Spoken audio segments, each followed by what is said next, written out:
Good evening. Yes, my name is Jake Wellington, or you could call me Mr. Housekeeping tonight. I would like to thank the generous sponsors of the PTSA, headed by our president, Katie Shade, and the Gun PTSA, headed by Sigrid Pinsky, without whose support, none of this would happen. I would also like to thank the hardworking members of the Palo Alto Education Series Committee, my co-lead, Diana Pang, and our co-conspirators, Charlene Margot, Sue Carell, and finally our gracious partners from GUN, the GUN Parent Ed Committee, Evan Lurie and Michelle Chen. And now it is my pleasure to introduce you to our keynote speaker, Dr. Devorah Heitner. Dr.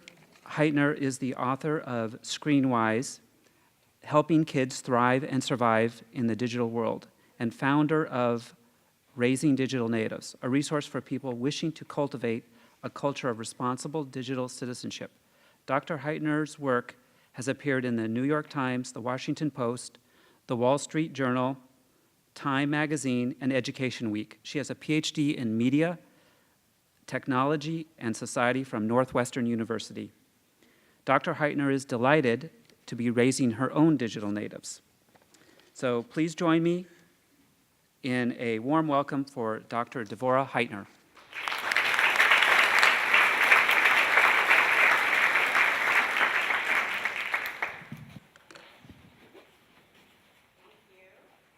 And thank you for being out and about tonight. I know when you are a parent and working and all the things that you all do, it is really hard to get out the door any night of the week to hear any speaker. So I'm curious about what you're thinking about your kids and tech. How many of you are envious of your kids growing up in the digital age? Okay. The video games are better. They can code before they can read. They can make videos and books before they can read. They have YouTube. Anyone envious? Okay. Some people. How many of you are so grateful that you didn't grow up in the digital age? Fewer embarrassing pictures of you in middle school on the internet. You didn't have social media at the time that you were potentially the most vulnerable and impulsive in your life. Okay. So I feel both ways. I feel both envious of kids growing up in the digital age because I think my interests would have been served, my learning needs might have been better served, my disorganization and terrible handwriting might have been less of a challenge because those are challenges that I now overcome every day with technology. But I also think that some of the trials and tribulations I experienced socially in middle school would not have been easier with social media. I don't know that they would have been harder, but I can't see that social media would have made them easier. So I feel both ways, and I feel the intense responsibility of parenting in the digital age, right, as was said in the introduction, because I am raising a digital native. And as much as any of us, as much as any of you experience, there are always ways that our kids will know something that we don't know. So it takes us out of that expert position as parents, even though I know where we are and that some of you work in technology. So there are a few people in the room, you may know more about some aspects of technology than your kids, but it's hard to know their world of tech, the way they use social media, the way they experience games. Even if you yourself design games or social media, or you work in PR and you use these tools every day, nonetheless, the way a 7th grader or a 10th grader or a kindergartner experiences tech is still different. We can't know exactly what it's like to grow up, for example, with touchscreens. But when you see toddlers swiping magazines and trying to get them to respond, we know that there's something different about growing up with touchscreens. So I'm going to share tonight some of the insights that I've gained from my research, and what I hope I can do is help reduce panic a little bit about kids and tech, because I truly believe there's a lot to be optimistic about, and also help you all strategize about ways you can co-create solutions to some of the challenges of living with tech in family life, because tech does present some challenges in family life. And I'm going to see if this will advance me. Let's see. Advance. Oh, amazing. Tech. Amazing. Sometimes it works, and it's pretty awesome when it does. Okay, so first of all, I want to think about how we can abolish the term screen time. Is that possible? Can we let it go? We've been told by people we trust, including maybe our pediatricians, and again, maybe some of you are pediatricians, so you're telling people this, that it's really important to think about how much screen time our kids get. But if the Google lady told me how to get here, does that mean I used up all my screen time? Can I not watch on Netflix later in the hotel or email my husband? Did I use it up? We need to think about the quality of what our kids are doing and the content of what they're doing and the nature of their experiences more than we need to log their minutes of screen time. Many of our kids are 1-to-1 in school, or even 2-to-1 in some schools. We see them at home, they're like 3-to-1, they've got all their devices going. How do you log screen time when your kid is double screening or triple screening, by the way? Do you times it by 2 or 3 in those moments? Well, how about how many tabs they have open? How many tabs do you have open? If I look at your laptop, how many tabs do you have open? Should I times your screen time by the number of tabs you have open? So screen time is not completely meaningless, but I would argue that it's moving in that direction. It's moving toward becoming a meaningless term, and that we really need to think about other ways to look at what our kids are doing on there. And this is not to say that I let my kids stay up all night doing tech stuff, but just that I really do want to look qualitatively at what he's doing, what your kids are doing, what their experiences are. Are there ways we can tie their screen experiences to real-world productivity, engagement in things with other people? If your kid is a YouTube fanatic and they love to watch cooking shows, could they be making dinner for you right now? You came to a 7 o'clock event. You might be hungry when you get home. Wouldn't it be nice if your YouTube cooking fanatic kid was making dinner? They can learn to do that. Just like you may have learned from YouTube how to fix your dryer or some other useful skill, your child could be learning useful skills from the internet, and it would be good to see them actually put them into use. Some of the skills your kids learn from the internet, like skateboard trips, you might be relieved that they're just watching and not trying at home, so I get that too. Look at the ways your child can engage with the world via screens, and also look at what are they learning. If your kid is an amazing gamer, that is an incredible skill. I would be just as proud of my highly skilled gamer as I would be of my highly skilled swimmer, or chess player, or mathematician. That might seem really weird because people like to brag about their highly skilled chess player and swimmer, and not as many people will go to the cocktail party and be like, my kid is really good at Minecraft. But if your kid is really good at Minecraft, they have collaborative and creative skills that you should be really proud of. Nonetheless, you probably don't want them staying up all night playing Minecraft. Just like you wouldn't let them stay in the pool 24/7 because their skin would fall off. You wouldn't let them play tennis all night either, even if they were a tennis pro, even if that was their thing.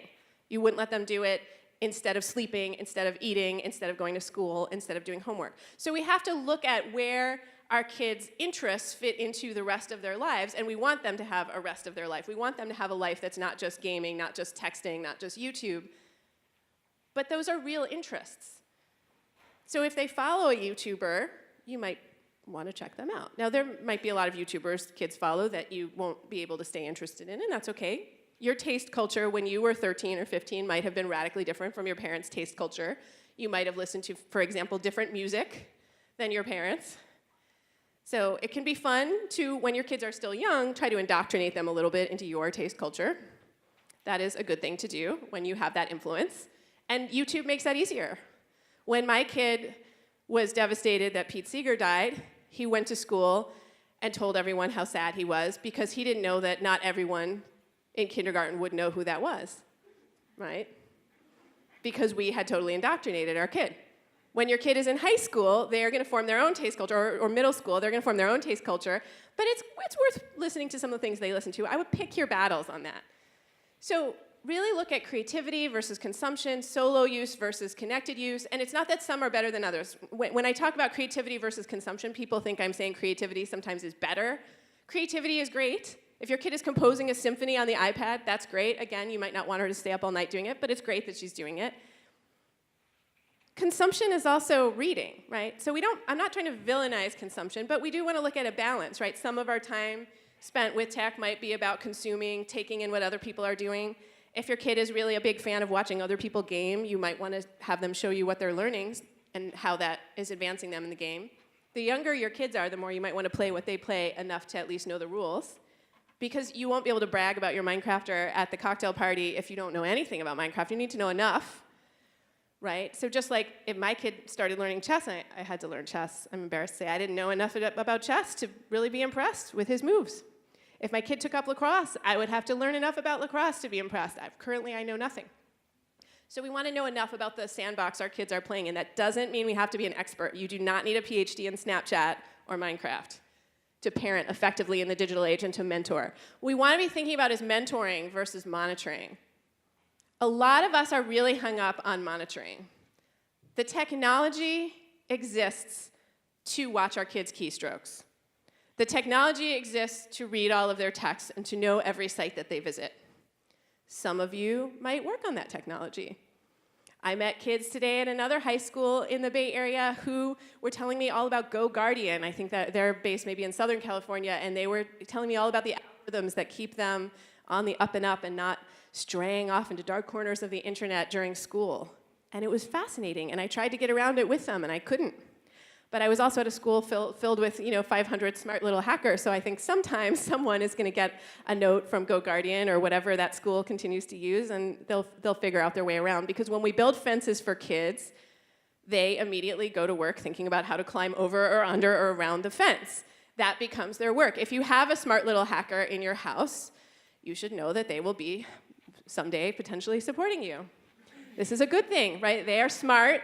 They have skills. These skills can be very, very useful. They can, by the way, they can help our government. They can help a lot of good people do good things. So that we shouldn't necessarily worry about them. I know a lot of people who now do really interesting work in technology who were little hackers once upon a time when we were all kids together, and now they're doing really amazing work. So you want to think about how to support those interests.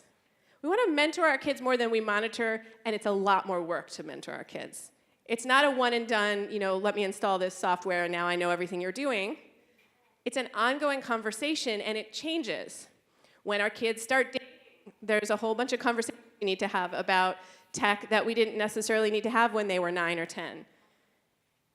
When our kids have new academic pressures, or when they're putting themselves out there in new public ways, like applying to college or jobs, those are different conversations. So mentoring is an ongoing process. Monitoring always feels like a nice, neat, one-and-done solution. I'm going to track your phone, or I'm going to put this device so you can't look at porn, or I'm going to filter, right? And you are free to do those things. This is your prerogative. You are the parents. They are your children. I would strongly suggest, however, that you do not go all NSA on your kids and covertly monitor them. If you are going to monitor, I strongly, strongly suggest letting them know that you're there and letting them know what you're looking for. If you covertly monitor your children on tech, you are painting yourself into a tricky parenting corner, because then what do you do if you see something that concerns you? Then do you say, I can see all your keystrokes? Then what's your next move? What do you do after that? So you can only covertly monitor your kids until you see something you don't like, and then you have to tell them, or then do you say nothing? How bad does it have to be? This is a problem, right? So rather than covertly monitoring, mentoring would be an ongoing conversation, and some of that could be collaborative monitoring. Some of that could be, let's get together and look at your phone for the first year once a week and see what your texts look like. And you can also bring things to me if you don't know how to deal with them or if they're concerning to you. So thinking about a progressive mentoring strategy could involve some monitoring, but you want your kid to be in the loop on that, and you want to know what you want them to know what your expectations are, because our goal should never be to catch our kids doing the wrong thing. Our goal should be to teach them to do the right thing. And that's what mentoring is. So monitoring, especially covertly, is a lot about that gotcha. And again, it doesn't really get us anywhere. So we really want to be in an ongoing conversation with our kids about our expectations of how they're going to use tech and what's going to be great about it. So I get to see kids a lot in their natural habitat, and I love to look at what kids are doing with tech. I believe that these kids are socializing. You might feel differently. But when kids are getting together and leaning in and looking at the screen together and hanging out, that is one way that they are connecting. Now, it is certainly your prerogative some of the time to suggest that, or even demand that they put the phones down. If every time you walk into a room with your teenager and they're all looking down at their phones and it feels like that's not what you want to see, you can make other suggestions. You can make certain times and spaces phone-free, etc. But this is social. This could be social too, right? This kid could be texting, updating social media, reading what other people are saying, watching her best friend's YouTube channel. And it's also okay not to be social. Sometimes she could just be listening to music and hanging out. We do want to think a little bit about whether our kids are snuggling up in bed with our devices. Some of us may not want our spouses or ourselves snuggling up in bed with devices as well. We have to really look at, is this really snuggly and cozy, or is this stressful? So really just look at that, look at what we're modeling around that. Many of us are sleeping with our smartphones, and then we wonder why our kids want to do it. If you think your child is not sleeping, that is definitely an intervention worth making, whether that's planning with them how they're going to get more sleep. If your child is younger, it may just be about taking the phone at night, but really definitely looking at that. Kids do need our guidance. If nothing else is helpful for you tonight, I want to suggest that kids may have tech savvy, but every one of you has greater wisdom than your kids and lived experience than your kids about certain social aspects of growing up, right? You have all not been invited to something and moved forward in life. Right now, even as we are here to get together, there's a party going on somewhere that we're all not invited to. And we can live with that because we're adults. But when we're kids, it's very hard to have perspective about that kind of thing. Many of us are in ongoing jobs, ongoing relationships, ongoing marriages, ongoing relationships with extended family. That means we know how to handle conflict. Many of our kids have less experience and less skill at handling conflict. A few of us maybe are raising, a little Gandhi, someone who's very good at this kind of thing. But most of us are not. Most of our kids sometimes blow up when they get upset. Or they maybe want to end relationships when they're mad at a friend. They don't know kind of how to handle it and how to move forward with the same person, even though that person may have disappointed them. Right? Or maybe they don't seem to know how to end a relationship that really should end, that you can see is really hurting your child, and maybe they should walk away from that friendship, and it's not good, right? And you probably have experienced doing that at some point in your life. Most of us have made decisions to walk away from a job or a relationship because it's not going to work out. So those are experiences that are helpful to our kids, even though we didn't have those experiences in Snapchat. So don't feel like just because your kids are playing in a different sandbox that you don't get it. And don't feel that just because your kids might say, you don't get it, that you don't get it, because that's what kids will say. Kids feel like their experiences are wholly new, and they are wholly new for them. So that's a real experience that you can validate and still know and feel confident that you do get it, and there's a lot that you can offer your child in these really tough situations that can come up. So there are 3 areas that I address in Screenwise and that I want to talk a little bit about tonight in relation to tech. One is relationships. How many of you have kids who are old enough that you're texting with your kids? Okay, so almost everyone in this room is texting their kids. Has that ever gone haywire for you? Ever go wrong? Or does texting your kid, does it enrich your relationship, or has it made it harder? What's your experience like with texting your kids? Makes it easier. How does it make it easier?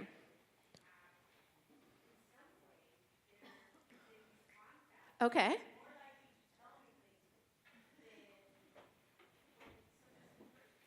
Okay, they respond faster, more likely to tell you things. I have had parents say that kids are more open. Sometimes it's less embarrassing than if you call, because they're with their friends, but they don't have to get on the phone and say, hi, Mom, and yes, okay, I'll be home at 10 o'clock or whatever. So they can text you and be direct and let you know what's going on and respond, hopefully, in a timely way.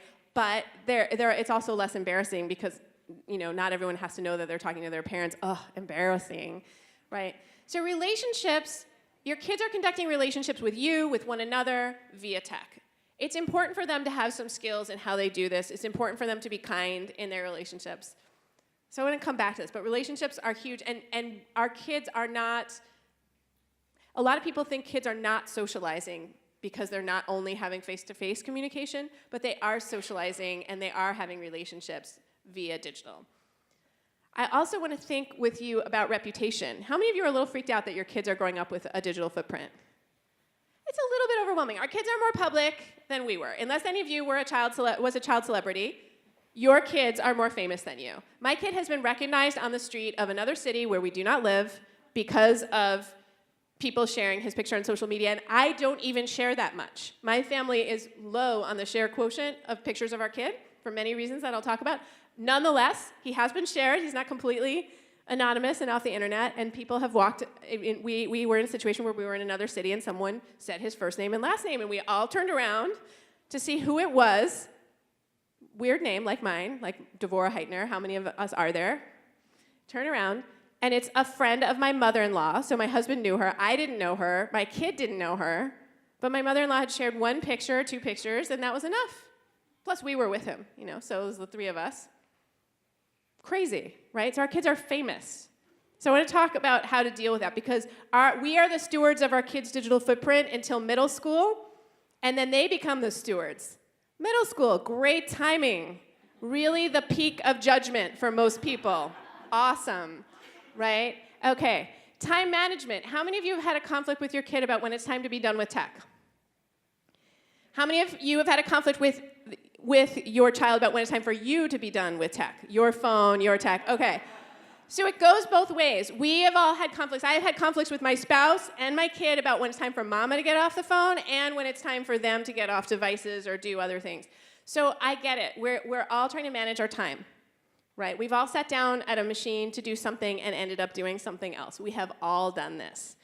So our kids are not alone, but sometimes we get a little bit on the moral high ground with them, like, why are you so distracted? And if we really log our minutes and all our tabs, we would have to be kind of reckoning with that and say, oh, I guess maybe me too. So I want to think through that a little bit. So in terms of relationships, the challenge with tech is sometimes it's easy for conflicts to blow up a little more, right? Texting can come without context, can come without those emotional cues of a voice conversation, and therefore it's a little bit easier to start a misunderstanding with text, right? With times and place, it's kind of great because you don't have to rely on your memory. I can say, oh, this person texted me, I know exactly where I'm meeting them. But in terms of their emotional meaning, it often sounds a little harsh, right? When it comes in via text, that immediacy, the way it often interrupts another experience, all of that can make text sound a little harsh. Kids try to soften up their text with a lot of emojis, but sometimes that just is confusing. And everyone's use of emojis is a little bit different. So if your kids are using a lot of emojis, don't feel like, oh, I'm out of the secret. Everybody is confused. Nobody really has the same exact emoji string that they exactly know what it means. So we're all living in this world where it's easy to blow up conflict, and then it's easy for a conflict to become super public. Because kids will show each other their phones and be like, well, you look what this person texted me. And then the original people having the conflict might have already made up, but now everybody's involved, taking sides, having feelings. It's very easy to also go back to your phone and obsess in a different way. I mean, I'm an obsessor over verbal conversation too. I can go back over, oh, did I say the right thing? And I can lose sleep. But it's worse with text because you can actually read it again and again. So I have met 7th graders who broke up with their best friend via text, and they're walking around looking at the text 6 months later. This is not good. We don't want our kids to do this. We don't want our kids to say, well, you look what this person texted me. We need to talk to them about that. We also need to kind of remind them that if you text a friend and you're really upset about it, that's one of the things that could happen. They could share it around, and then you might look kind of like you were a hothead. We need to teach kids that it's important to actually talk in person. The more upset you are, the more you're having upset feelings, the more you should talk in person. And kids aren't always good at knowing when they're upset, so sometimes I teach them to have physiological reminders. If you stop breathing when you get a communication, it's a good time to not communicate back while you're still not oxygenating your brain. If you are hitting the keyboard really hard, that is a sign that you might have some feelings that are not actually best expressed via the keyboard. If your body temperature changes, I have experienced all of these things, and I have regrettably sometimes communicated under these physiological and emotional stresses. It doesn't always end well, and we need to tell our kids those stories. Some stories may be too embarrassing to tell our kids, but we need to let our kids know when we've messed up. If you've ever sent a bad reply all at work, tell that story to your kids. They need to know that we've made communication mistakes and still move forward. Back when I used to work in academia, I have any academics in the room? Okay, or post-academics like me? Sometimes, every once in a while, it would happen that someone would send an uncivil email. I know, shocking, right? Academia, who knew that that could happen? So I get an uncivil email, sometimes to all staff, really shocking. I'm sure they blocked that by now at most universities. But back when email was an older process and you could all staff really easily, people would all staff after a faculty meeting sometimes. Whew. So sometimes I would walk down the hall to a colleague who was very upset about maybe the results or a conversation that had happened and say, hey, do you want to talk about it? Well, it's going to turn down the dial. For most people, that face-to-face reminder that you are a human being who has just received their very intense communication, where the smoke is coming off your computer from that email. And if they see you, they're going to take a breath and think about how to proceed, and maybe they're going to have a more civil interaction. They're going to reach for that part of themselves. They're going to aim higher. We need to remind our kids that that's the case with their friends. If you go to your friend and say, I'm not sure how to interpret that text you sent, are you mad at me? Or did I offend you? I was really trying to be funny on that group text, but I see now that that probably wasn't a great choice, what I said. Can we talk about it? That their friend is very likely to respond in a more sympathetic way than if they continue to try to work it out via text. Once you are off the deep end with someone or your conversation has gone off the rails via text, it is very hard to fix it in a text. Same with social media, only maybe worse, because again, more people are watching, right? This is why so many of us have, blocked people and unfollowed people, because it's tricky. Once it's gone bad, it's very hard to fix in that realm. However, if the more important the person is, the more important the relationship, the more we should show up. Your kids will say, that's awkward. California kids say that? Pretty much everywhere I go, the kids are saying, that's awkward. Well, yeah. Important conversations can also be really awkward. I was very relieved to talk to middle schoolers and high schoolers this year all around the country, and I asked them questions like, what are some conversations that are probably better in person versus text? And a very sweet middle schooler somewhere in the heartland, I think Indiana, said, well, you maybe wouldn't want to ask someone to marry you via text. And I thought, right on. That's good. I feel relieved for that kid and his future spouse. So it's good for kids to know to take conflicts in person, not like, let's fight it out, but let's meet face to face. And often they can diffuse right away. Once I see, again, that my friend is upset, that I've hurt their feelings, once I get that, it really helps. So texting is an important social competency. Any of you still pre-phone with kids, or most of you way past that milestone? Anyone still have a kid in your house who's still asking for one or wants one? Okay, so for those few of you who are still haven't crossed that bridge with at least one kid, think about starting just with texting and even starting some training wheels before they text on their own phone. Can they look at some of your texts? Can they learn a little bit about texting? Can you talk about some things that can happen with texting, and especially group texting, before they do it?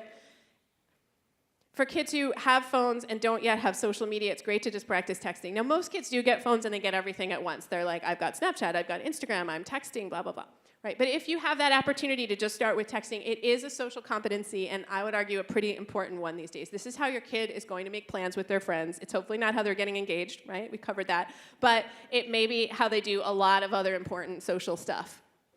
Here's another thing that kids are doing with their phones, is they're taking pictures of each other, and they're sharing them. They're taking pictures of themselves, and they're sharing. You started it, right? So if we wonder why our kids are taking so many selfies, just remember that 80s anti-drug commercial. I learned it from you, Mom. Not that you're taking so many selfies, probably, but you are taking so many pictures of them, and then we hand them a phone, and we're like, this is what it's for, right? I've spent your whole life taking pictures of you with my smartphone. Here's your own phone. And then we're like, why are they taking so many pictures of themselves? Well, we taught them to do this. So it makes sense. And had we had this technology, we probably would have done it too. Your kids are not narcissists. This is how they remember their day, their week, their time with their friends. An important thing we can do is make sure that they know that it's important to get consent before they take and share someone else's picture, any kind of picture. And we should be honoring them by asking their permission before we take and share their picture. And we should do that because we want them to respect us and not take our picture. I do not want to be on the mom before coffee hashtag on Instagram. No. So we want to be sure that everyone in the family asks everyone else. And when you hear siblings asking each other, is it okay if I put this on Instagram? That's great. We want our kids to ask that permission, and we want our kids to know it's okay to say no. In this day and age, many of our kids, in the effort to be nice, have a hard time setting boundaries, especially around their digital lives. And so it's okay to let our kids know that not only is it okay to say no, it's okay to say no emphatically. In some situations, it's okay to be mad at someone who then, if someone then still takes your picture and shares it, that is a huge violation. You just said no. If someone tags you in a picture and they had good intent, but you aren't happy, that's a different scenario, and you can let them know and they can take it down. And I think we've all had that probably come up for us if we use social media. But if you're sitting there saying, don't take my picture, and someone takes your picture, that's not okay. It's okay to go to an adult for help in that situation. If it happens at school, I would let the folks at school know. School should be a safe place where nobody takes a picture of you as you lean over into your locker and pick up a book. No one should be taking a picture of your butt and sharing it on social media. That is not okay. And it's good for our kids to know that. It's good for our kids to feel like it's okay to stand up for themselves and say, dude, I want to see you erase that picture. That was completely not okay. As opposed to feeling, well, I don't know what the rules are. Because our kids don't always know. Sometimes we feel left out. This picture comes from an article that a 15-year-old in Washington, D.C. wrote about her social life called I'm 15 and Snapchat Makes Me Hate My Life, which is really sad. Her high school life must be very different than my high school life was because she writes about being at parties and wondering if there are better parties that she should be at. No part of that sentence describes anything that I experienced in high school or that I can remotely relate to.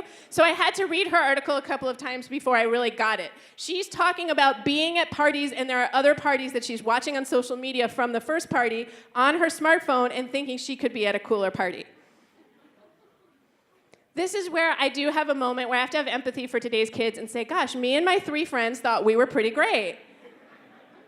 And we knew that we weren't the popular kids, but we were having such a good time being uncool and doing the geeky things that we did that we really didn't feel bad about ourselves. In fact, we kind of thought we were cooler than everybody else, and then it's like, oh, these are the 4 of us.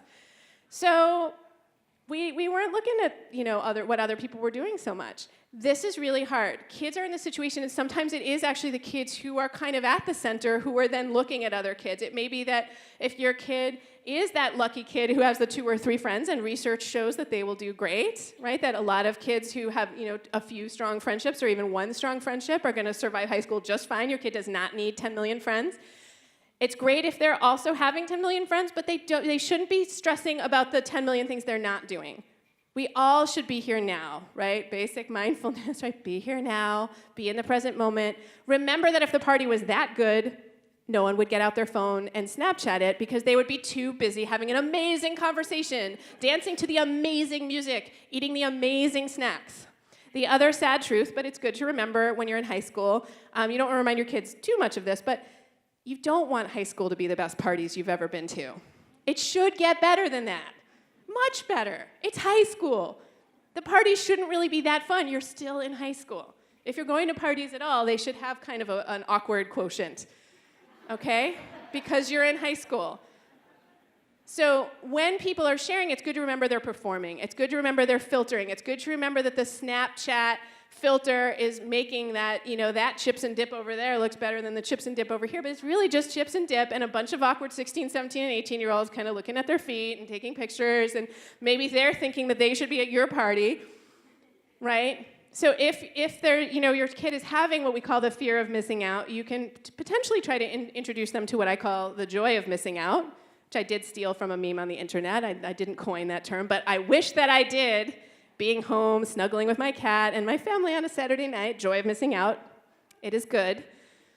If your kid is home on a Saturday night watching that scroll and feeling terrible, that is a great time to actively intervene. They should put that phone away. I have asked kids to tell me what do they do to help themselves feel better when that's happening. And I've had kids be quite honest. Well, you can invite other people over and take a picture. You could turn off your phone and put it away. I'm like, yes, that's a very good idea. You could exercise. I love it. Great. Always makes me feel better, except when it's really, really cold in Chicago where I live. But okay, most of the time it makes me feel better until I can't feel my lungs. You could hang out with your parents or your siblings. I love this one.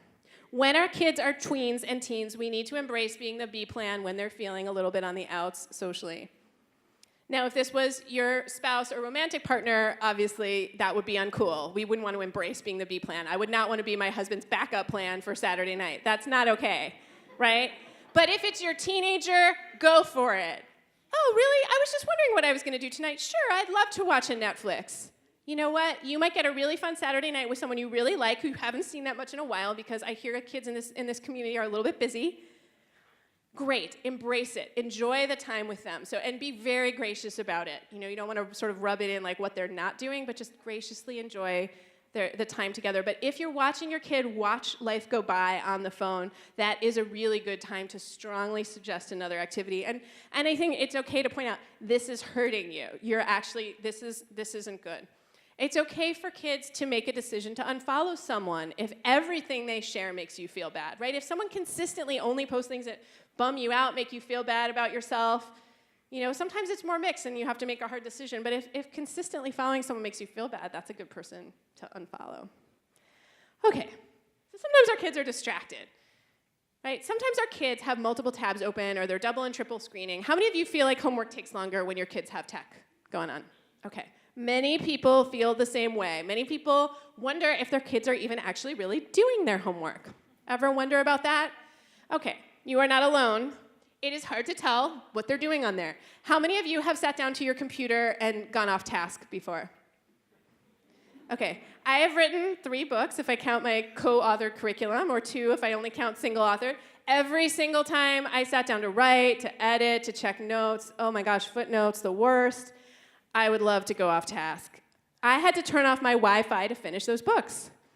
The last book, what I did with ScreenWise is I turned it off until I'd written 1,000 words a day. If I had a question that couldn't be answered without the internet, I would write it down to answer after I'd written 1,000 words. I only let myself have snacks after a certain word count. These are the hacks that we use to get work done. It is not that I am better than someone else. It's that, or more focused, my goodness, I'm certainly not. It's that I made myself do it because the rewards of finishing my book were worth it to me to force myself to do it. I wanted to have these ideas out there in the world to share with other people, enough to turn off the Wi-Fi. Had I not done that, I would still be writing ScreenWise, for sure. There is no question I wouldn't have finished. And it's really important for our kids to know that when we sit down, other things beckon us too, right? Both of my stepbrothers have had cute babies in the last year. I could go on Facebook anytime, and it's like the Jonah and Nico show. I would much rather do that. I would much rather look at those pictures. I would much rather get on Twitter much of the time, especially this week. It's Media Literacy Week. All my friends are on Twitter sharing all this awesome stuff, so it's like a party on Twitter. Great. I'd love to be there. Ooh, somebody retweeted me who has way more followers than me. Ooh, so exciting, right? We're not immune from this stuff. Our kids are excited when they get followers. Some of us are too, right? Maybe some of you don't care, but some of us get excited about this stuff. So we have to help our kids recognize that this is a human problem, not just a kid problem. Distraction is real, and it's very difficult, and that they should work on finding their hacks. The older they are, the closer they get toward life beyond living in our house, right? College and career and beyond, the more they have to take responsibility for their own work and their own focus. We need to teach kids some hacks like doing the hardest thing first when they're the least tired. We also need to unplug them. So like with your middle schooler, if you have middle schoolers, this is a really great time. Find out what the grade level expectations are for homework, and the school will tell you this. You can find this information out from any child's school if you say how much time. I don't know the local custom. Again, I hear the kids work really hard here. I'm guessing it's not going to be 5 hours. I bet the school isn't going to come back to you and say, oh, 5 hours for 7th grade. They should definitely be losing sleep. No, that's not what they're going to say. Whatever number they give you, it's going to be a lot lower than that. So if your kid's taking 5 hours, something is going wrong. They are snowing you about what they're doing, and they may be snowing themselves, right? They may really actually think it's taking 5 hours, but they're actually toggling back and forth that whole time. They're keeping up the group chat. They may also be watching the game. No one can get work done that way very well. We think we can multitask, but we're actually toggling, and we're exhausted. Teach kids what a real brain break is. A real brain break is going outside shooting a few hoops. It might be doing a handstand. It might be a stretch. A brain break is not Instagram and group chat, because that doesn't really take you out of the little cycle you were in from your math homework. That doesn't mean kids can't take social media breaks, but they shouldn't think that they will refresh them in the same way exercise, meditation, other things might. So it's just good for them to know what's really actually helping. Eating is also good, right? A lot of kids need snacks when they do homework or drinking water. I find a hydrated brain is definitely better for me, especially for editing. So really think about that. They need to know what helps them work, and also to know that they are not alone in the problem of distraction, that it is a human problem that everyone shares. We are all distracted. They can set some boundaries with friends and say, hey, please don't text me or call me during this time because I'm doing my work, but they may also need to go on airplane mode or do not disturb because their friends might still get in touch. But it's good for them to also feel like they can set some boundaries because kids have connectivity anxiety. And with their connectivity anxiety comes the worry that their friends will negatively perceive them and feel like they're not a good friend if they're not responsive. So because of that, we want them to be able to set boundaries, like what I said about not sharing. It's okay to say, dude, don't share my photo. It's also okay to say, hey, I already said I can't get text after 11 o'clock at night. Please stop texting me late at night. Right? So again, your child can make the boundary by turning off the phone, by putting away the phone. You can make the boundary, if you choose, by taking away the phone at a certain time as well. But ultimately, it's okay for them to say to friends, I gotta sleep sometime, right? Or I have to do homework. And it's better to learn how to do this now because we want them to set those boundaries and we want them to respect that other people have them too. You may have more flexibility than your rules may be more flexible than their best friend. If your kid can text till 10, but their best friend can't get text after 9, they shouldn't be texting that kid after 9. It's good to know, especially with our close people, what their communication expectations are. We're not always gonna know everybody's rules. With their teachers, they should assume that they are not up all night waiting for an email. If your child has a question for the teacher and they email at 11 p.m., it is not reasonable to expect a response at 11:01. And I say this because I taught college and I would get emails 1 a.m., 2 a.m., 3 a.m., and occasionally a very, very rude kid would then email my chair and say, Professor Heitner has not responded to my 3 emails. Uncool. Don't let your kid be that kid. That kid is not getting any love from their professor after that. That relationship is hard to get back in the same way. So we want them to have boundaries and to respect that other people have boundaries and to find ways to express them in a nice way because it's okay to be a human being. That devices can be connected 24/7, but human beings can't be responsive 24/7. Sometimes we sleep, sometimes we're eating, sometimes it's, we're out with grandma, sometimes we're at a religious service, right? If you have an all-day wedding, you might be off your phone all day. Back in the day, when I was growing up in Connecticut, we would drive up in northern New England for a week in the summer, and my family would rent a cabin. And the Heitners were just away. We were away. If you tried to call us, the phone would just ring and ring and ring because we were away. The world went on without us. So it's good to remember that many of us, if we reach back into our history, have similar experience. We didn't even have an answering machine. Life went on.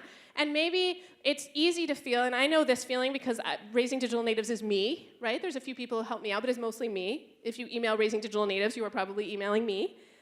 That means that it feels like, oh no, what if I can't get back to someone right away? Well, I'm a human being, and it's okay. I will get back to people eventually, and I will be really honest about what my commitments are. If I can't email because I'm speaking to some nice parents, in Palo Alto, that's okay. It's okay not to be responsive all the time. It's really important that our kids get that because their level of connectivity anxiety is so high. I'm meeting 10-year-olds who get a phone and they're instantly worried, what if I don't feel like texting? Is that okay? Yeah, it's okay. It's totally okay. We don't want them to do this. This is what happens if they don't know what to do when someone doesn't respond right away. They just text again and again and again.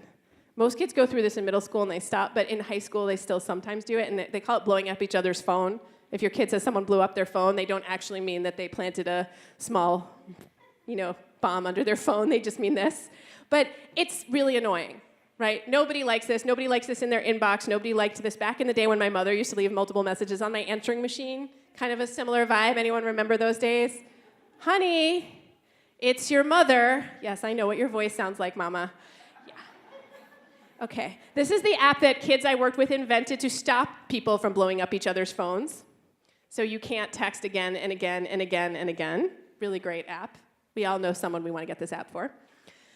This is the app that kids I worked with designed to help prevent negative texting or posts. Are you sure you want to send that? Again, I'm sure we all know someone we would love to get this app for. It just reminds you right before you post or send, just a little thought bubble. This is the no comment, blocks people that constantly comment rude things. Again, as someone who sometimes publishes in places like the New York Times, I would love that. It's like if you have serious critique for me, I'm all ears. I want to hear your serious critique. Tell me what's wrong with my research. Tell me you have evidence of something else. If you are a serial mean person who just goes around saying mean things about everybody's article, I don't really care. I would love to block those people from my feed. I don't want to read their mean stuff about my stuff or anyone else's. It's not helpful. This is the app the kids invented for their parents.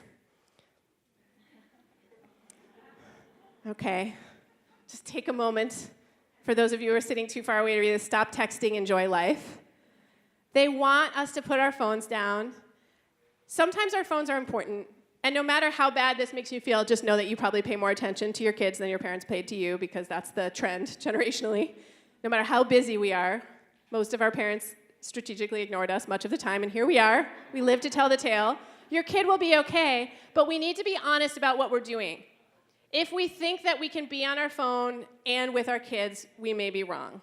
We need to be honest with ourselves. Sometimes, as a parent who travels, I can say this, and I really think about this a lot. It's easy to feel like my phone allows me to parent from somewhere else or allows me to be connected, but I have to really think about, is this good for me or is this good for my kid? I actually Skype my kid less because it made me miss him more. It was better for me than it was for him. So really think about that. The grandparents really hated this when I realized, again, it was better for them than it was for my kids. So we cut down on it. We still do it because, they're the grandparents and they deserve our love and respect. But we don't do it as much because my kid really was uncomfortable with it. So you have to kind of balance those things. If you're talking to your family, your spouse, your child, and you're looking over top of your laptop, and for me, my laptop's way more compelling than my phone. I'm not a super phone person. I used to put it at half mast. I would kind of close it, but not all the way because I didn't want to lose all the tabs. So I would close it part of the way and talk to my kid. And my kid saw through it, so now I close my computer all the way. Or I let him know a time. If I say 5 more minutes, it doesn't always work out.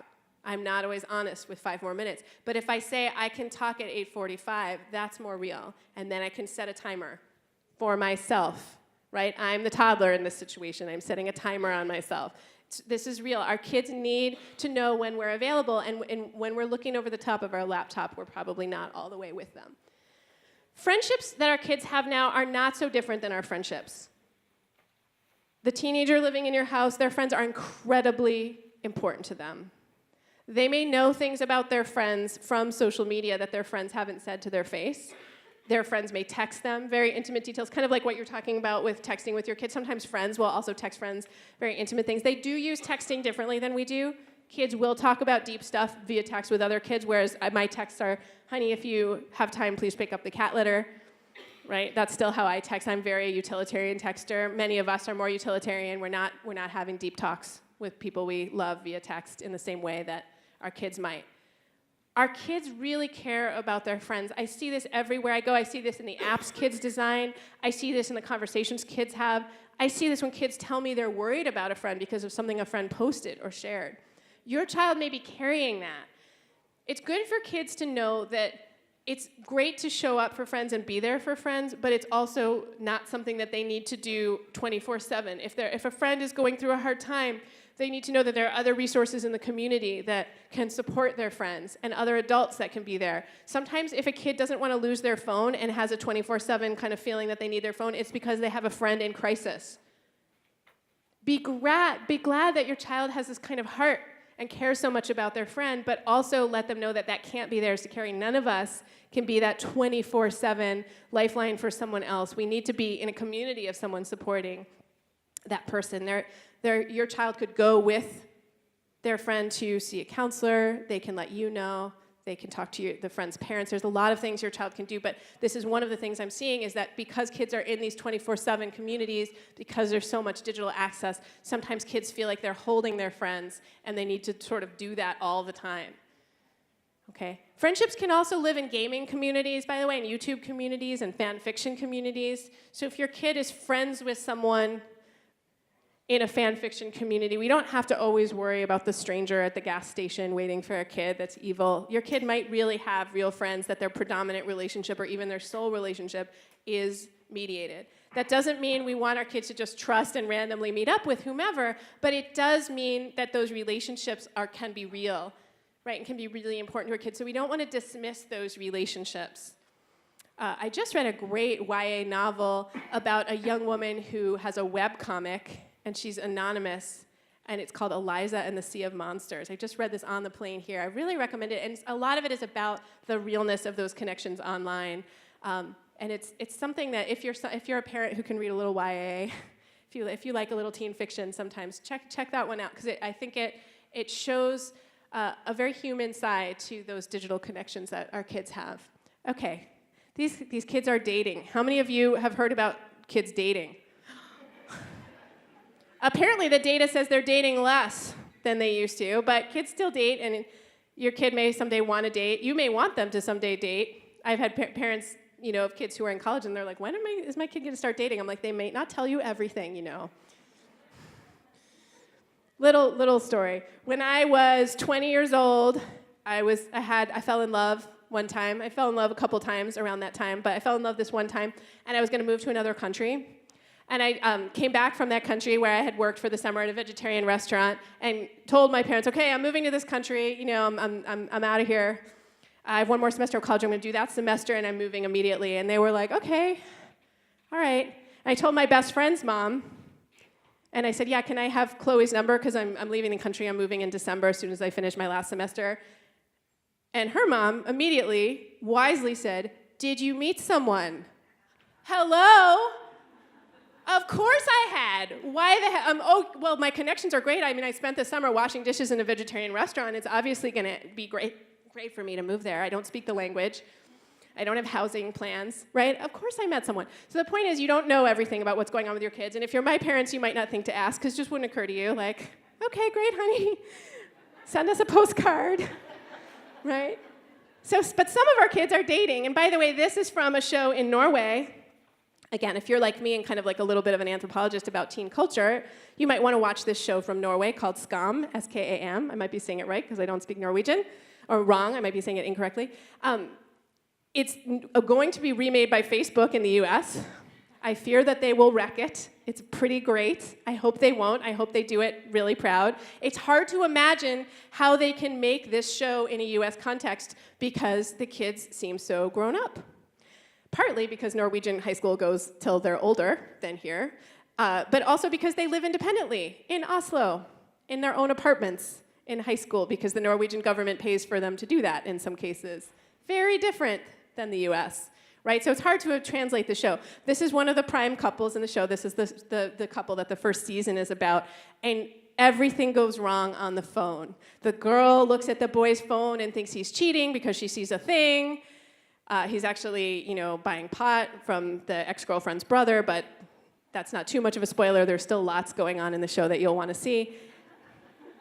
Again, hard to imagine how the US remake is going to work, given that sex and drugs are less popular in the US with parents and people who think about how to make teen culture shows. But this show is really interesting because we see groups of kids sitting around advising each other about what to text the love interest or the boyfriend or the girlfriend. The third season is all about a kid who comes out, and we watch his friends figure it out via kind of social media and other things and digital stuff and in-person interactions, and they're lovely and supportive, so it's a very happy ending to that season. But there's a lot of, again, these moments of, well, what am I going to text? What am I going to say? We see the actual phones. We see kids awkwardly connect on social media and then be embarrassed to see each other the next day in school. This is how kids like and flirt and fall in love these days. This is part of it. If you have a middle schooler and they say they're dating someone, they're probably just texting. That is what dating is in middle school today. In high school, your child might actually be going out, making out, etc. In middle school, it's more likely that they're just texting. In high school, sometimes dating can predominantly be texting too. The Pew Center for Internet and American Life did a study and showed that kids who are dating in high school typically are texting up to hundreds of times per day sometimes. So just as your child might have to set some boundaries about things like consent and physical things and how, where is this relationship going to go physically, they also may need to set some boundaries about communication. Like, hey, I only want to be in touch 5 times a day or 25 times a day. 100 is a lot for me, etc. Some of you may have had those conversations. My relationship with my husband predates smartphones and any mobile phones, in fact. So once that becomes possible, once texting becomes possible, how does that change in a relationship? What do you expect from each other? We are low. When I saw those teenagers, I was like, whoa, we really, twice a day would be a lot of texting for us. So it's something to think about. But it's good for kids to start thinking about that and to know, again, that this is something that can be negotiated. There's no right and wrong way to do this. It's something that 2 people can agree on. Okay? Dating in the digital age sometimes makes us fear sexting. Not that all sexting is in the context of dating, but some of it is, and some of it is also in the context of flirting and falling in love and all the things, right? It's hard for us to imagine that sending an underpants picture or a naked picture could be construed as flirting because we didn't grow up with that method of flirting. We had to, wait by somebody's locker or whatever we had to do. It's hard to remember. But we didn't send an underpants picture or a naked picture. Because those pictures would get confiscated by the photo developing places back in the day. I had a friend who worked at the photo developing places, and she sometimes would take them home. So I know that people tried, but it just didn't happen in the same way because we didn't have the means to do it. I don't think we were actually smarter than our children. We just didn't have a way to do this, and therefore we had fewer ways to embarrass ourselves than our kids. None of us want our kids to do this. I think we're all in agreement. None of us want our kids to do this, but kids are doing this, and because they are doing it, we need to find a way to somewhat destigmatize it. We don't want kids to do it, but we can't let this be such a shameful thing that kids feel they have no alternative, that they can't move forward, that they don't know how to go on, that they want to leave high school, right? We have to find a middle place of, yeah, that was a bad idea. How are we going to deal with it now? Right? We also have to make sure that kids know that it is extremely dishonorable to share someone's image without their permission. So that if someone consensually shares an image with you, say in the context of a relationship, you should get it off your phone because legally it's not good to have it on your phone. You should never share that picture around under any circumstances. I don't care if that person stomps on your heart, does something bad to you. Not only are you breaking the law, but you are violating that person's trust and you are hurting that person. We cannot live with that. We have to make sure that kids know not to spread those kind of pictures around. If a picture shows up unbidden on your kid's phone, if you find a picture on your kid's phone and they say, I didn't ask for this picture, that's possibly true. People are sending pictures that are unbidden, that are not asked for, right? Again, in the context maybe of flirting, in the context of this picture, unfortunately, is going around the whole community, so everybody's sharing it. The most important responsibility is to not share it on. It is very important that it stops there. If you know the person, you can also let them know, hey, it looks like this is happening. If you think they don't know, they probably do, because when your picture goes around school, you usually find out. This is a bad feeling. We don't want to cross to the other side of the store at Trader Joe's when we see the parent of the kid whose picture has gone around school, because we don't know what our kids have done. So we don't want to assume that, oh, they must be bad parents. You know what? None of our kids are perfect. None of our kids make perfect decisions. When I talk to kids, and when I talked to the educators at Palo yesterday, I talked about the differential consequences for boys versus girls of this and how unfair that is, and how we should also remind kids of that, and that partly may encourage them to do this less because, wow, are the consequences really different socially? I'm not talking about legally. Legally, everybody shouldn't do it. But socially, the consequences tend to be higher for girls. People really judge girls for doing this, and they often judge boys less harshly for both doing this and collecting these pictures. So be really aware, whether you have sons or daughters or both, of that double standard, of that conversation. Again, I would be sad and upset and worried for my kid if he sent a picture of himself in his underpants or no clothes to another person. I wouldn't be happy about it. But I would be much more upset if I found out that he tried to coerce someone into sending a picture to him, or if he shared a picture and violated someone's trust. That is a really big deal. So we do need to kind of look at this as a consent issue. If I found out my kid had consensually exchanged images with another kid, I would be not thrilled, but it's a very different situation, right? Because those people haven't had their image shared all over. We don't get this as like a way to flirt, but it is happening. So it's good for kids to know. They may not want other suggestions from us of other ways to flirt, or like pickup lines or anything. Kids don't tend to want that from their parents. But there are really great romantic books and movies that might give them ideas of other things that might be more fun and more fun to remember later. We don't want to harshly judge kids who do this, right? We want to be very sympathetic. If your child has a friend whose picture has been shared without her consent or his consent, your child should be sympathetic toward that friend and think about how they can help them move forward. Okay, so repair in general, and this is where I want to close, and then I'm going to move into Q&A in a moment, but repair in general is so important. So many of my digital citizenship colleagues and I sometimes get stuck in prevention mode. Don't take the bad picture, don't make the rude comment, don't start fights, don't do this, don't do that. Well, we're all going to do all the things, right? Like I said, I've hit the keyboard too hard, I've sent a text that could be misunderstood, or maybe it actually was rude, oops. Right? I've done things like that, and we all make mistakes. We need to teach our kids that, yes, digital mistakes can become public. And yes, it's harder to erase them, but we all make mistakes and we have to be able to move forward. We don't want the kid who makes the dumb joke on the 8th grade group text to be forever branded as the 8th grader who made that mistake. Sometime we have to let it go, and sometimes our kids will let it go before we do, but we still remember. And this is where, again, monitoring will get you some data about your kids' friends that you may have to live with. You will learn that your kids' friends know a lot of words that they luckily don't use in your presence. Oh, but they know that one. Oh, that one too. Think about whether you want to know this and how it will make you feel about that kid. These are your children's good friends, right? It's good for them to remember that you might be looking to, but it's something to think about. We need to move forward. We need to repair. We need to teach kids that repair is possible. We need to show kids people who have made mistakes and have come forward and been accountable for their actions. I know there's a lot of negative counterexamples out there at the moment, but let's think about the people who have moved forward, who have made mistakes and apologized, right? And think about how you've done this. Week after week, we all make mistakes, we all move forward. So we really need to work on this culture of repair. Okay, so let me summarize. We want to mentor more than we monitor. We want to be present in the moment. We want to work things out face to face. We want to teach kids that boundaries are clarity and that it's okay not to be available all the time. And we want to think about how we can be present.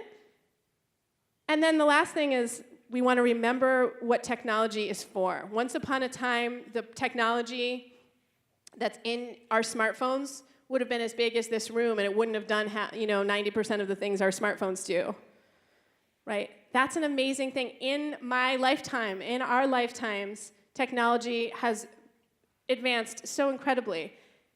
We've solved a lot of the small inconveniences of life. Spell check. Your children will never live in a world where there's no spell check. Google Maps. Hello, here I am. I'm not driving around looking for Palo because I had Google Maps. Yay, right? We have Grubhub. We have all the things, right? Many of you may work on some of those things or know people who work on some of those things. Life is more convenient because we have these things. But there are big problems, right? There are many kids in the world who don't have access to schools like Gunn and Palo and don't have access to secondary school or maybe any school at all. There are people in the world who don't have clean water. I don't have to go on and on. I know you all know how many problems there are. There are a lot of problems that we're leaving our kids to solve. They're going to use technology in some cases to solve those problems. So we want to remember every once in a while when we get out our smartphones and we check our Snapchat or check our texts or do any of the millions of things we do, that there are some really powerful things we could be doing with tech that could be making the world better. So let's think about that a little bit with our kids, with our families, and start by being present in the moment and remembering, to have balance, sometimes to put it down, to think about what we're doing there. All right, thank you so much. It's really my pleasure to be here.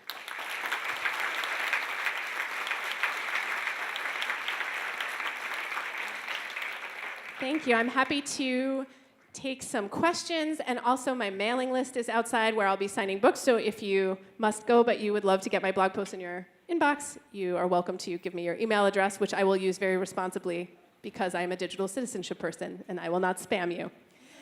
Okay, questions? Yes?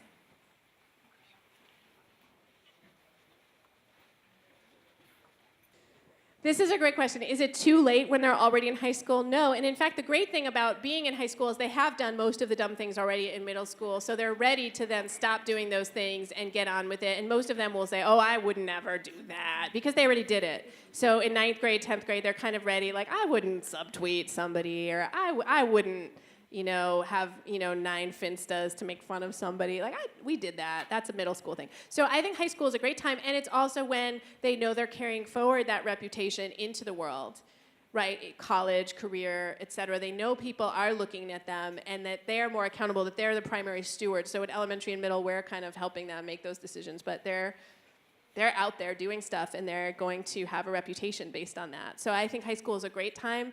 It's also a time where kids are proactively asserting their identities, and they're in these, if they're at these big schools, they're choosing from a lot of new friends. So that can be also a good time to make a transition if you gave out your phone number to everyone in the world in middle school and everyone you went to science camp with and everybody. It might be time to get a new phone number for high school, right? It might be time to just look at your followers and say, I don't know who these people are, delete, delete, delete, delete. A lot of high school kids will also take apps off their phone if they have a big test or a big swim meet or something, a goal they're working on. They're not deleting the account, they're just taking the little icon off their phone for that week so that they have less easy access to the account, and that is a focus thing. And I've seen a lot of juniors and seniors who are kind of ready for that. And that's great, because you're not going to be there when they're in college to say, get off your phone, stop Snapchatting, right? So that's where we have to kind of back up and say, okay, I'm dropping this kid off, so if my whole plan for tech is monitoring and taking away and reading all their stuff, are you still going to do that in college, right? You know what I mean? So you got to kind of back up a little bit. I did meet a parent who said he was geo-tracking his kid in college to see if she was going from her dorm to class. Don't be that parent. Okay, questions? Other questions? Yeah?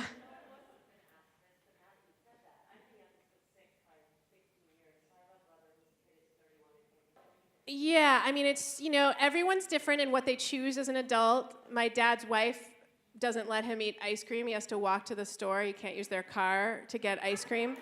I wouldn't like it if my husband did that, but my dad is choosing to be in that relationship, and it's not an abusive relationship. He's safe to leave at any time. So that works for him. So I think in this case, this person is an adult and they're choosing to outsource the control. That's something that works for some people. I choose to self-regulate, and that might mean I eat a little too much Halloween candy, but I choose to not outsource that regulation. Everybody's different. So, yeah.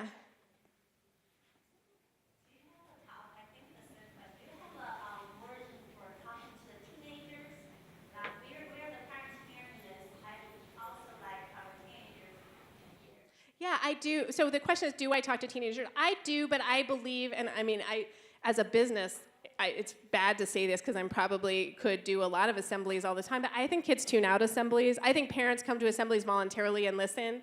I think if you make the kids go to an assembly, it's not always the ideal format. What I like to do is work with young people in smaller groups, like designing those apps, for example, where they're co-creating solutions. Now, I know that at Gunn and Palo, they have advisory, and I did meet with some faculty members, and I know that this is the kind of thing that faculty talk about in advisory. That is a great place for young people to talk to one another and to adults about some of these issues that are coming up, because that's more of an ongoing conversation.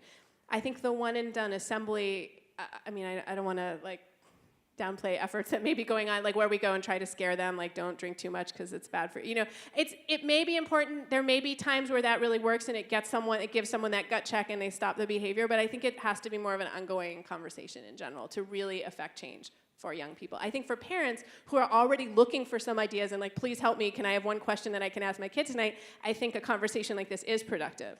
But that's my bias. I know there are a lot of people out there doing awesome assemblies for young people, so I don't want to say that it never can be effective. Yeah.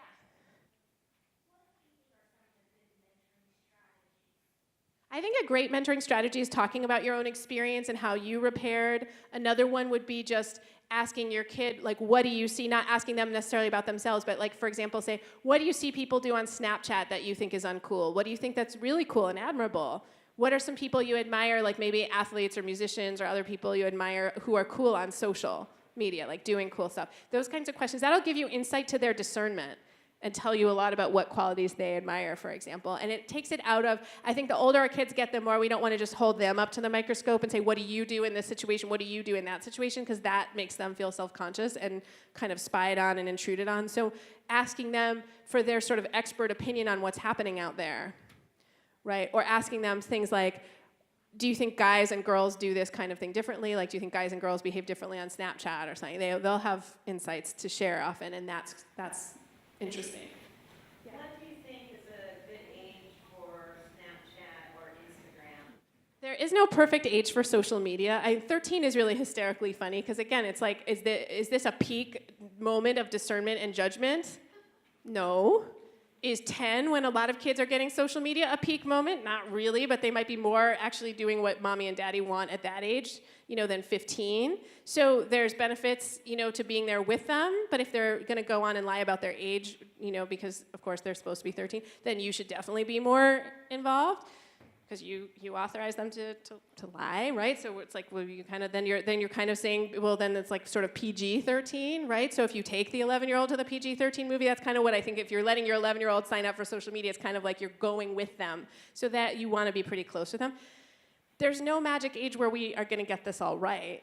The mistakes you make at a younger age are different than the mistakes you make, right? Your 11-year-old might not send the underpants picture or the naked picture, but I've heard about 11-year-old boys taking after pictures in the toilet. That's a kid who probably wasn't ready for a phone and social media. Take it back, right? So kids will show you what they're ready for too, and sometimes it's like, oh, okay, you weren't ready. Okay, I think repair, as you said, is a very important part. Can you give a couple more examples on how to repair? The question is, what are some more examples of repair?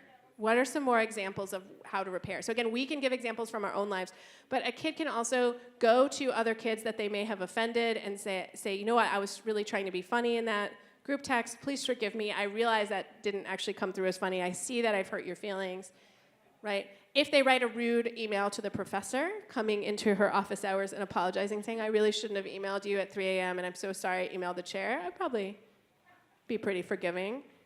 If they do it again, that's not so good. So again, don't make the same mistake twice. But really, really, truly, sometimes a do-over is good, right? So allow them to just get another chance. Sometimes they do. Friends may still be upset. If you tell a friend's secret and everyone knows it, for example, and you blast it on social or on group text, people are going to be mad for a while. You can go to them and apologize, but you have to recognize, and always in person. The kids know that. When I do workshops with kids and they talk about apologizing, they stress that they know that you must deliver an apology in person. So your kids know this already. This is good.